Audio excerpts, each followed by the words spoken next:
Delivery झाली, बाळ हातात आले.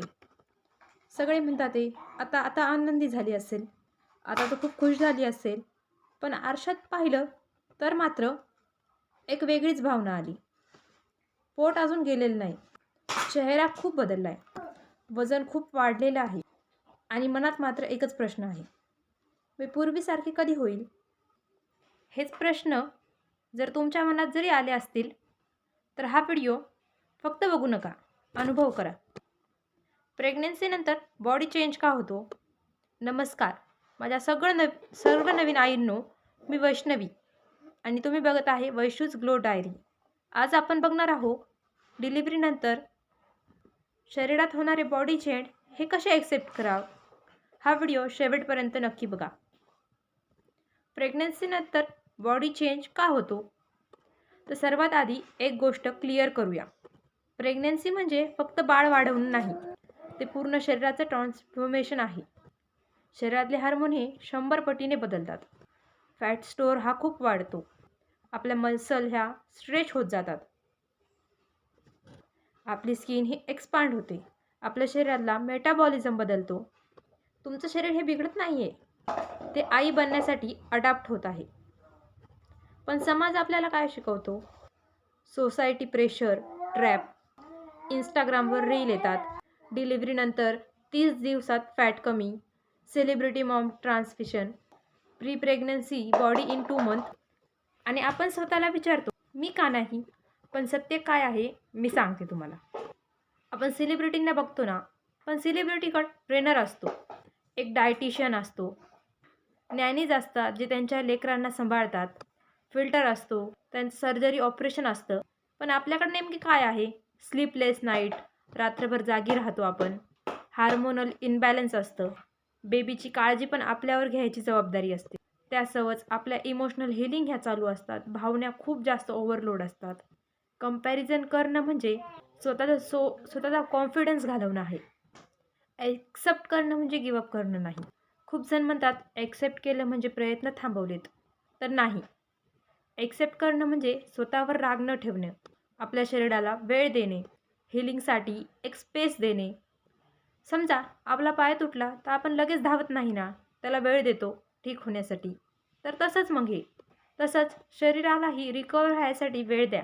ही खूप नैसर्गिक गोष्ट आहे, ते आपोआप हील होते. तर मी तुम्हाला प्रॅक्टिकल स्टेप सांगते की हे चेंज ॲक्सेप्ट करावे कसे नेमकं. Number 1, mirror shift technique. दररोज मिररमध्ये बघून स्वतःला दोष देऊ नका. आज स्वतःला विचारा, माझं शरीर काय करू शकतं? बाळाला जन्म दिलाय तुम्ही आत्ताच, त्या बाळाला दूध पाजवताय, रात्रंदिवस जागी राहता, ते इतकं सगळं तुमचं शरीर या सगळ्यातून जात आहे, त्या शरीराला थोडा वेळ तर द्या. 2, लँग्वेज बदला. आपण म्हणतो माझं पोट खराब झालंय, असं म्हणू नका. त्याऐवजी म्हणा माझं पोट हे हील होते.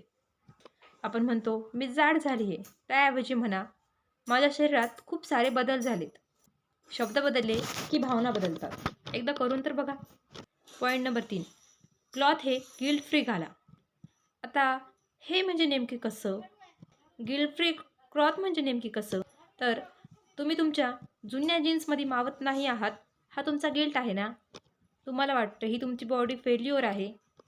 तर एक आई झाल्यानंतर तुमची बॉडी ही नवीन बॉडी तयार होते आणि नवीन बॉडी म्हणजे नवीन बॉडीसाठी नवीन कपडे. कपडे हे कम्फर्टेबल असले पाहिजे. कम्फर्टेबल घालचाल तर तुमचं मनही कॉन्फिडन्स असेल. Point number 4, small movement not punishment. Exercise असावी पण पनिशमेंट नसावी. तुम्ही हळूहळू वॉक चालू करा, स्ट्रेचिंग चालू करा, ब्रिथिंग एक्सरसाइज चालू करा, पोस्टपार्टम योगा चालू करू शकता. शरीरावर दया ठेवा. तुमचं शरीर हे खूप साऱ्या बदलातून गेलं आहे आणि जात आहे. त्यामुळे शरीराची काळजी घ्या, तुमची काळजी घ्या, आपल्या बाळाची काळजी घ्या. पोस्टपार्टम म्हणजे body change, identity change, emotional rebirth.